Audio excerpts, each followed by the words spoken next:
Okay. Narinig ko ba ako, mga kababayan? Okay. Good morning, good afternoon, good evening, wherever you are in God's green earth. At maraming pong salamat. Welcome po dito sa Coach Jarrett Live, mga kababayan. Oo. Ayan, huwag nyo kakalimutan mag-like, share, and subscribe. Ayan, at ano pa ba? Yung mga kadalasan sinasabi sa script. Oo. Tapos pa-follow yung ating Facebook page, Pinasabat with Coach Jarrett. And yun pong ating Facebook group, yung Tambayan ng mga Coaches. Wait, ayusin ko lang to, ha? Yan. Okay. Yun. Better. Okay. Kamusta kayo, guys? Kahapon di tayo nakapag-shoutout, no? So, babawi tayo today. Ngayon, mag-shoutout tayo. Bawi tayo today. Oo. Because this is the day that the Lord has made. I will rejoice and be glad in it. Oo. Ay. Wait, kulang-kulang na naman tayo sa ating ano. Oh, no. Okay. No way. Wait lang, guys, ha. Wait lang, mga kotsero, ha. Kalmahan natin. Mayusin lang ako. Tapos magka-shoutout na tayo pagkatapos. Okay? Excited na ako bumalik ng Pilipinas. Oo, babalik na ako ng Pilipinas in a few. So, excited talaga ako, guys. Promise. Excited ako bumalik ng Pilipinas. Not for anything else. Okay naman dito sa pinuntahan ko. It's just that, syempre, iba pa rin pag nasa, lupang sinilangan ka. Iba pa rin yung feeling, guys, pag nado ka sa lupang sinilangan mo. Okay. Subscribers own. Ay, hindi ko nilagay yung slow mode. Oo, ulit. Okay, yan. Slow mode. Okay, shoutout muna tayo sa mga kaibigan natin. Sila Ate Susan, Ate Trexie, Ate Elisa C, James, Manat May, Arnel, Jack, Ifton Billion Movement, DJ Cans, Pinoy, Unnamed Legion, The Greater One, Kina, PS Moderator, Ate Mishi, Ate Nila Galvez, Ate Nila Arceo, Kuya Nelson Guntan, Sir Pascachi, Gashiro Kanzaki, shoutout sa mga moderators natin. Wag nyo kakalimutan. Sila ang mga taga-disiplina sa mga pasaway. So good luck sa inyo. Shoutout din kay Ate Annabeth. Oo. Miles Creative Media, Marcelino Aplicador, Marivic Pinpin, Emmanuel Espinosa, Veronica Medina, Nino del Los Santos, Aris Galavillas, Lucky Guy, Carlo Cabezon. Okay. Bilis. Joel Evangelista, Elisa Ili, Joni Rock, Mad Vine, Mon Gonzalez, Danica Versosa Palaya, Rowena Kumar, Melania Tadeo, Estela Hernandez, Marco Polo, Ruben Esperanza, Evelyn Don, Maureen Fornesa, Ligaya Vinarao, Drakey Drake, Tess Madera, Victor Sales, John Amor Jr., Andrea Gunao, last batch, guys.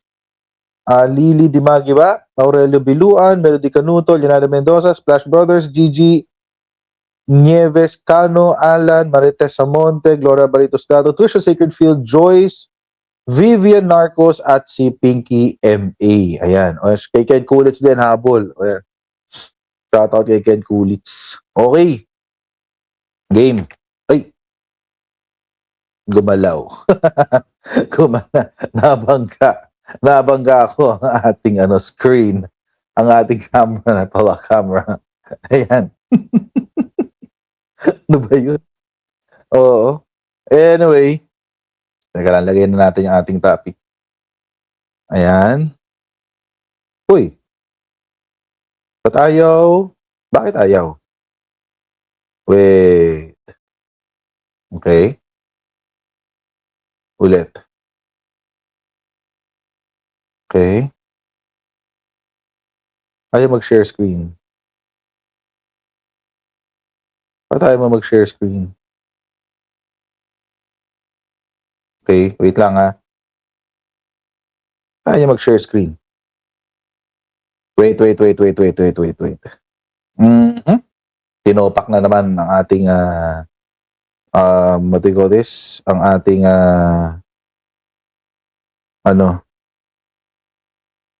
streaming app. Wait lang. Kaya natin ayusin ha. Mag-refresh lang ako Wait lang. Mag-refresh lang ako. Wait. Give me mga 1 minute. Okay? Wait lang ha. Pasensya na talaga. Okay, game.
Okay. I'm back.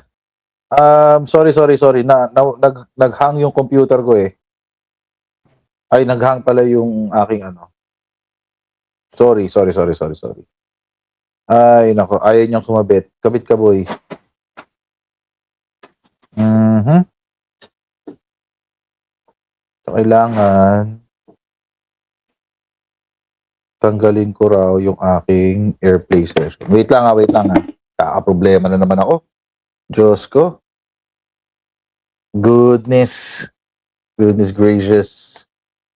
Nakakainis to ah. This always happens. Hindi ko alam kung bakit. Mhm. Buti sa umpisa pa lang.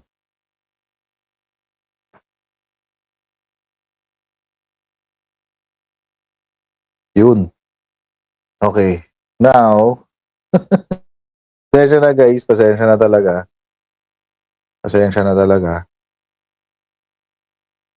Window.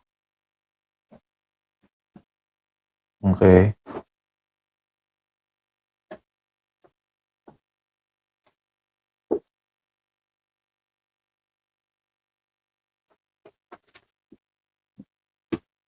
Yun.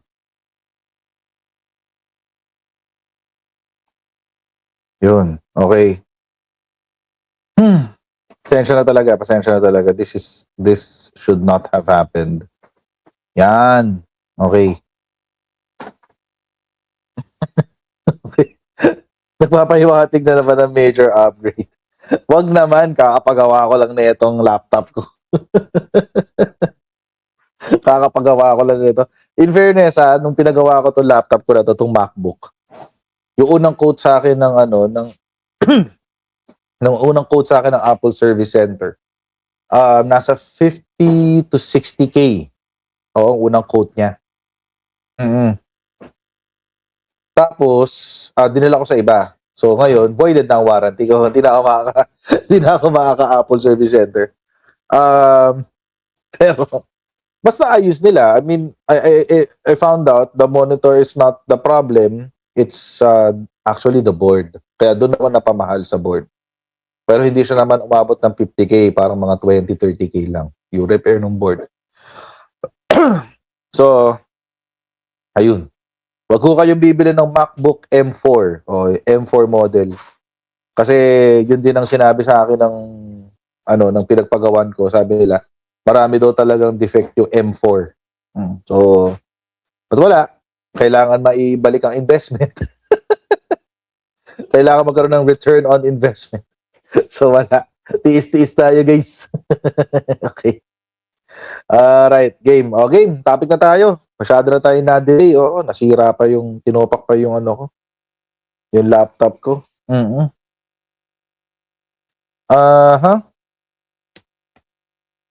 Okay. Ayan, si Olocana in the Woods, naka M4 daw siya. Ayan, so, so yun. Mahalas tayo, naka M4 tayo. Anyway.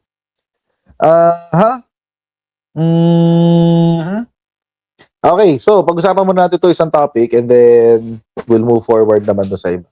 So dito sa link na to, pag-usapan natin, una, ito muna kay Rodrigo Duterte. Balikan natin naman si Rodrigo Duterte, guys. Hindi pa natin sila pag-uusapan. Tagal na. So, balikan natin. Balikan natin si Rodrigo Duterte para bigyan naman natin siya konting pansin, guys. So, kanina, nagkaroon na ng preliminary hearing. Oo. So, meron ng preliminary hearing kanina to determine kung kailan mag-uumpisa yung actual trial and everything else. So, yung mga preliminary matters. Parang meron pang meron pang labasan ng ebidensya, etc. Marking ng evidence and all of that. So, marami pang seremonyas bago mag-umpisa yung trial. So, ang official date mga kababayan ng trial ni Digong ay sa November 30. Oo, November 30 ang kanyang tawag dito, umpisa ng trial. At dahil diyan, mga kababayan, mukhang magdudo 30 years talaga. Do 30 years. Do 30 years in prison talaga si nagbabadya ang 30. Ayan yung 30. Nagbabadya, oo. Nagbabadya ang 30, do 30 years. So may may significance yan, guys. Sabi ng ICC kanina, the ICC Trial Chamber 3 on Wednesday has set the start of PRRD's trial on November 30, 2026. As regard to the decisions we've come to, we are prepared to accede to the prosecution's application on the 30th of November as the start of the trial. Actually, mga babayan, gusto pa nga ng prosecutor ni Rodrigo Duterte na i-push back pa. O gusto niya, pwede mas later pa, gawin natin January 2027. Oo. So, gusto pang mas matagal. January 2027 daw. Pero hindi na pumayag. Hindi na pumayag ang judge. Ang sabi ho nung ICC judge, mga kababayan, tawag dito, kailangan na raw siya malitis as soon as possible kasi eto daw si Rodrigo Duterte tumatanda na. Dahil tumatanda na siya, wala na. O kailangan talaga mabilisan na to. O kailangan ng pag-usapan yan. At malitis na si Rodrigo Duterte. Umaapela pa nga yung legal team ni Duterte. Ito na yung bago. Siya na yung bago. Ang pangalan na ito ulit. Peter Haynes. Ayan, si Peter Haynes. Siya na yung bagong lawyer ni Digong, si Peter Haynes. Wala na si Kaufman. Oo, ito na yung pinili. ito na yung pinili ni, pangalan niya? Ni Kitty. Pinili ni Kitty, pinili ni, what's her name? Hanilet. Yan. Ito na yung pinili nila. Wala nang involvement dito si Sara Duterte. At hindi natin alam kung magkaka-involvement pa si Sara Duterte dahil yung kanyang confidential funds nahuli. Yung 6.7 billion niya nahuli. So, hindi natin alam kung eksena pa si Sara kasi yung pera niya nanganganib. Yung pera niya nanganganib. Pero sinasabi nga, hinihiling nga ng legal team ni Duterte na bago, ni Digong, na mag-medical check ulit bago mag-ICC trial. Sabi, the new legal team of former President Rodrigo Duterte at the ICC has sought a new round of medical assessment. Bagong round to. Kasi nga, naka 6 months na simula ng huling decision The fresh request for medical examination comes after from 5 months after the court-appointed panel of experts found him fit to fully participate in the proceedings. It also follows a recent finding by the ICC registry, the tribunal's administrative arm, that episodes of Duterte's reportedly losing his balance are still considered rare and common for his age. Actually, mga kababayan, naka-on slow mode. Wait, tanggalin natin. Yung losing balance na yan, losing balance ni Rodrigo Duterte na yan, dito pala sa Pilipinas, nangyayari na yan. Oo, dito pa lang sa Pilipinas nangyayari na yan. Alam naman natin na lampa to si Duterte. Nung huli, di ba itong nangangampanya nga siya para dun sa mga Duterte niya Ano yung tsura na? Tabigi na yung likod, nakagano na. May skolyo na si Digong So, alam na talaga natin yun na mahihirapan. Alam na natin lahat yun. So, di ba? Pero natin masyadong bigyan pa ng big deal yun. Ba't hindi na big deal yan sa ICC Pero syempre, sasabihin nila na malala na siya para hindi matuloy yung hearing. Pero, kumontra ang presiding judge, si Judge Corner, at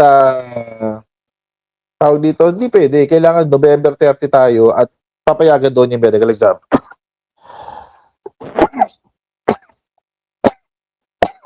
Excuse me. Ayun, papayagan daw yung medical exam. Kailangan Ganun talaga. Ito yung sinabi niya. Of the accused, Mr. Haynes.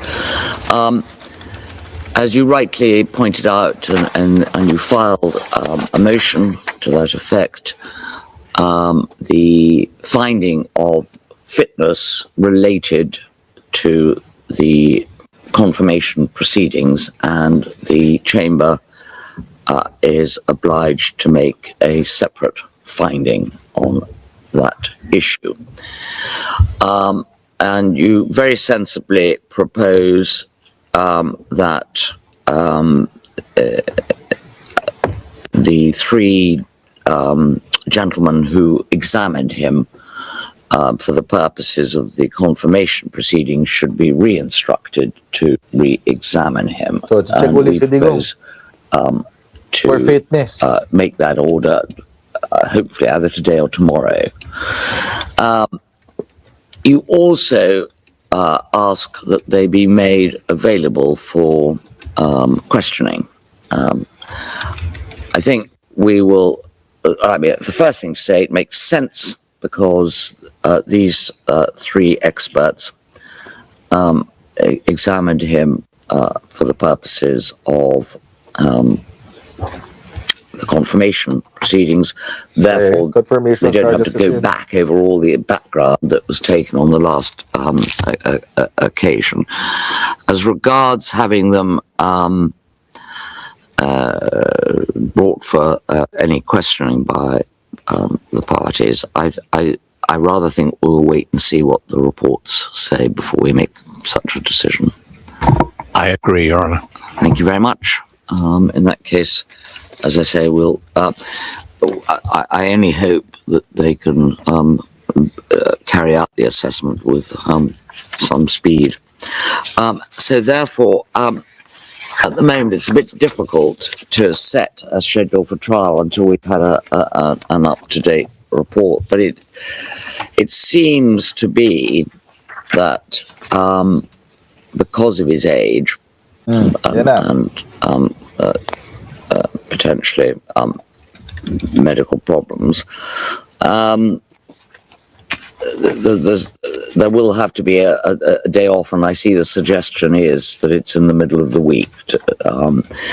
But as I say, I'm reluctant at this stage, without further reports and without an assessment made by the experts of to set a schedule. So I propose to adjourn that until we find out what the situation is, unless anybody thinks differently. So, yun, i-require uli nila yung fitness, yung medical fitness ni Digong. So, may pagkakataon na naman si Digong na umarte at pekein na meron siyang sakit. Sabi ni Boker Blue, nalulungkot ako para sa kalagayan ni Tatay Dig. Sana makasama na niya si Tobat soon. Sana para meron siyang katuwang. para meron siyang caregiver doon sa Dahig. Oo. Sana magkita na sila. Sana sumama na si Bato. Oo, at merong katuwang si Rodrigo Duterte sa Dahig. Magandang suggestion 'yan. Gusto ko 'yan.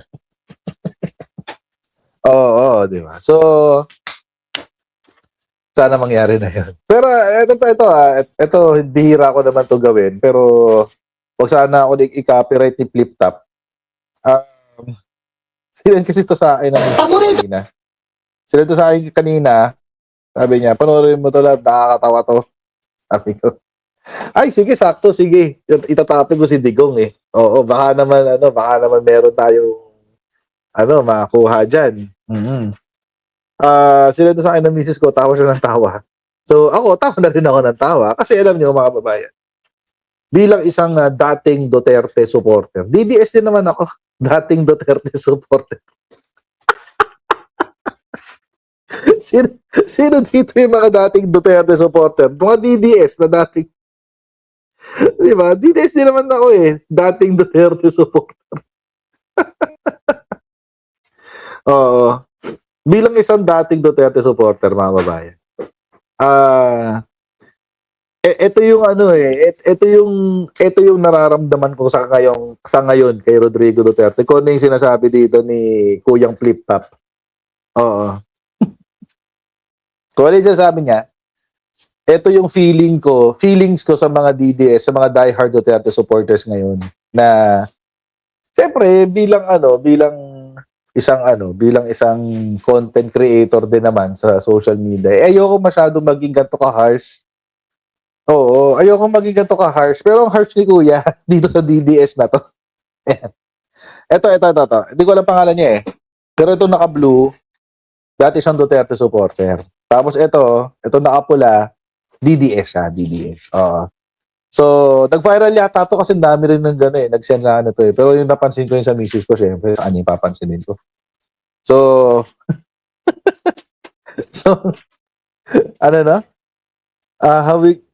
hindi ko siya kilala. Sorry.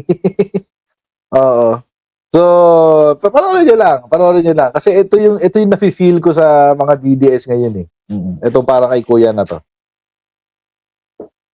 Uy, ba't walang audio? Ba't walang ka audio? Ba't wala ka ng sounds, boy? Kanina meron kang sounds ha? Nakamute. Ayan. Mag-share ng fake news. Ulit. Tapos pag pinakita. Ulit. Yan. Game. Paborito niyang gawin? Mag-share ng fake news. Tapos pag pinakitaan mo ng resibo, i-delete. Pag nakakita ng AI, Sarah nakikipagkamay sa magbibigay ng gas, kinikilig. Magpiprint ng karton, susuotan ng jacket, susubuan ng pagkain, nakakabagabag. Dito nga sa Fliptop, pag bumoto, pinapaliwanag. Yung gusto nyong iboto, di nagpapaliwanag.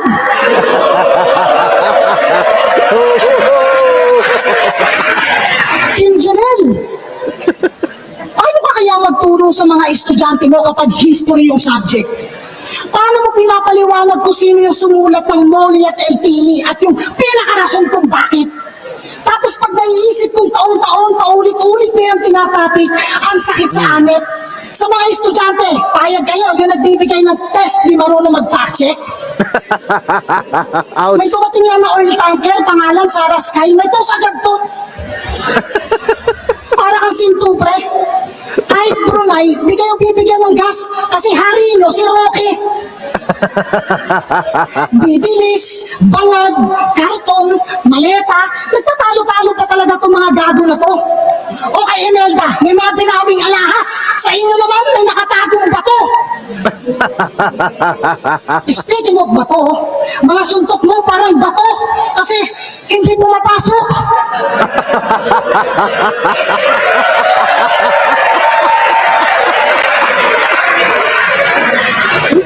Yung iba naman, pabalik-balik ng Europa, ginawang hagdan, kakapanig panaog. Meron pang nagtago sa Europe, tas nahuli lang sa checkpoint. Tang-inang yan. O sige, tama na lang yung ibang bansa. Pag-usapan naman natin yung sa mga Pinaslang. Para sa mga maagang nabawian ng buhay at sa pagpatak ng mga luha. Para sa kanya, masagana ang pamumuno sa dami pa namang naging pataba sa lupa. May mga batang inosenteng nadamay, teacher ka!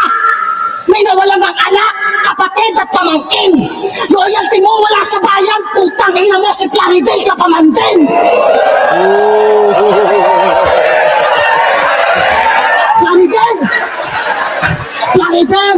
Plaridel, mahiya ka kila Luna. Hanggang ngayon, kay Berheng naniniwala sa pag-ibig ng isang puta. Sumusunod ng walang tanong kung susumahin ay alipin na to. Nakasuporta sa mga taong dahilan kung ba't sa sariling bayan ay para pa rin bilanggo. Na para sila makalanghap na sariwang hangin, tayo ang naghihingalo. Nakayukuna ako sa sobrang papa ng tingin ko sa'yo.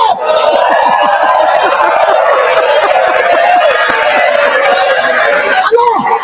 Iyak na lang kayo? Tulanda kayo sa 2028? O ba't sino bang nabutol? Kami ba? Tinutulan na yan dating-dati pa. Putang ina mga propagandang meaningless. At oo, tangina mo nang gagaling to sa dating kapwa mo, DDS.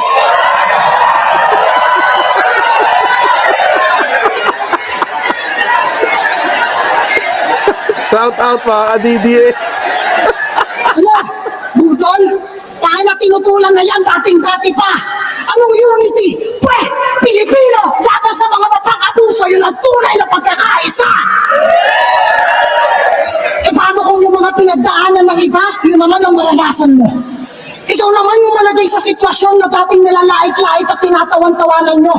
Paano kung ikaw naman yung walang kalaban-laban? Paano pa'y nagkaganto? Tipong wala na sa guwit ng palad, wala na sa kayo, kundi nasa dulo ng daliri yung kapalaran mo. Sabay, bang-bang sa magkabilang tuhod habang sa sahig nakatukod ang mga kamao. Parang idolo mo, sisiguraduhin kong hindi ka na makakatakbo. Wala akong pake kahit marami saksi o sa harapan pa ng lente. Ikaw naman ang magmakaawa. Tama na po, tama na po. Tangina mo, may baspas to ng presidente.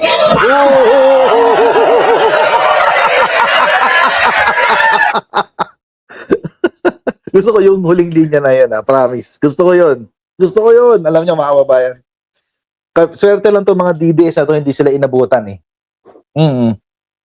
No joke. Matagal ko na sinasabi yan. Swerte lang ng mga DDS ngayon. Hindi sila inabutan. Kasi mga babayan, tingin nyo, yung mga bumoto kay Digong, yung mga bumoto dyan sa hayop na yan, oo. Tingin nyo ba walang DDS na pinatay nung panahon ni Rodrigo Duterte? May mga, ako sigurado ako na may mga DDS dyan. May mga taong bumoto kay Digong noong 2016. Unfortunately, sila yun. Sila yung naging biktima. Kaya nasa ICC sila ngayon. Tapos, itong mga hayop na DDS na to, itong mga die-hard Duterte supporter, sinasabi, ay, hindi, adik yan, hindi, adik yan. Kailangan, deserve niya yan, deserve, adik yan, drug pusher yan, blah, blah, blah, blah, blah, blah. Lang yan kayo, 5 years old, drug dealer, 5 years old. Shit happens, sabi ni Bato, shit happens. Oh, collateral damage, shit happens.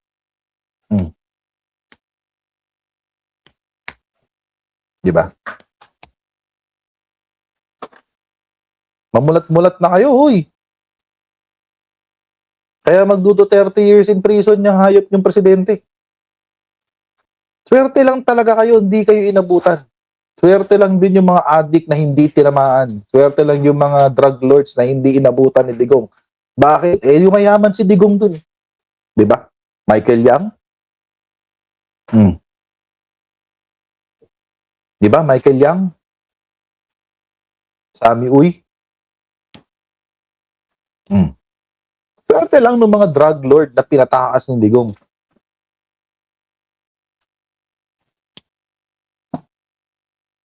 Tapos sasabihin nila, Duterte, best president ever. My ass, man. Best president ever, my ass. Ang sabi ni Bato noon, na yung mga collateral damage, well, it happens when you're at war. Sabi niya, when you're at war, it really happens, you know? Oh, collateral damage. Oh, shit happens. Oh, sabi ni Bato de la Rosa. O ngayon, shit is happening to him. Diba? Tago ng tago. Konti na lang, pwede na ako mag-flip top, ha? Konti na lang, pwede na ako mag-flip top. Papaturan, pangalan nun? Ano pangalan nung kanina? Nag-flip top? M-site? Oo. Paturo nga ako kay M-site. Paano mo mag-flip top? Oo. Anyway, balik tayo dito kay Digonggong. Wag please. Sabi ni Kina, wag please. Mahirap. Pag ako napa-flip top, mahirap na. Oo. Di ba? Paano yun? Paano mo i-reconcile yun, mga ka-DDS? Paano nyo nire-reconcile? Yung nagnakaw siya ng trilyon-trilyong piso, pumatay ng napakaraming Pilipino, tapos sasabihin nyo pa sa harapan namin, best president ever. Anong klaseng ka?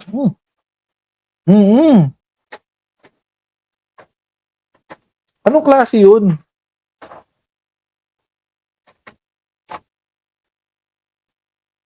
Diba? Anong klase? Paano nyo sasabihin best president ever na yung hindi nagsilbi sa bansa? Na nagpayaman lang yung mga apo, nagparami lang ng 7-Eleven sa Davao. 167 na 7-Eleven. Diba? Ang lala.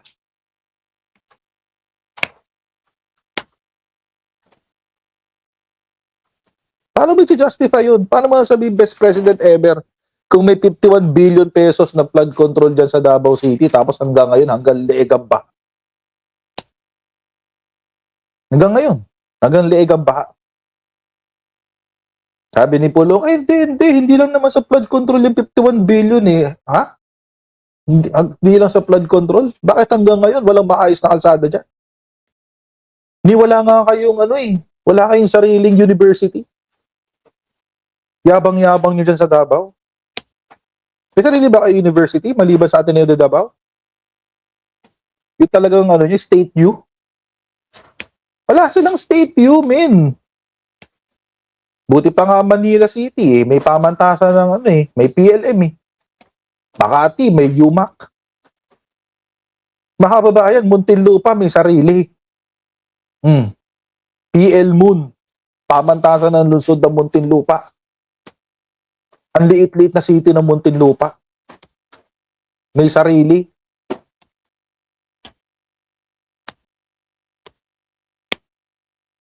Kayo, di ba sa Davao walang State U? Meron bang pamantasan ng lungsod ng Davao City? Wala.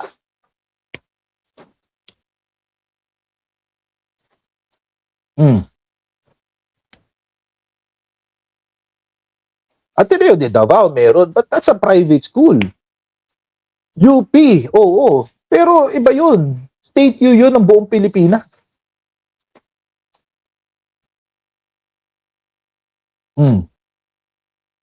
Davao City, wala.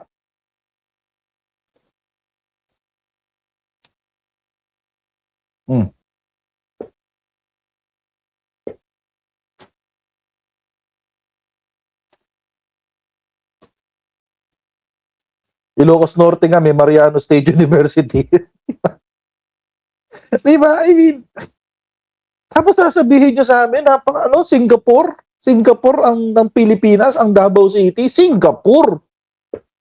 Kasi sa likuran lang ng bakod, tinatago ni Rodrigo Duterte yung mga squatter para may botante siya every elections. Alam ko na yung ganyan diskarte, ginawa yan sa Paranaque. Shout out sa kung sino man yun. Kilala ko siya. Kilala niyo rin yun. Hindi ko na sabihin kung sino.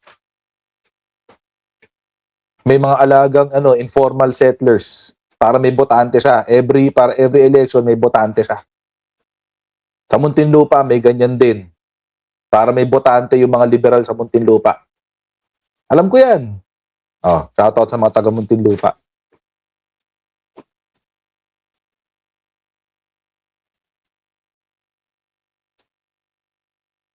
Anyway.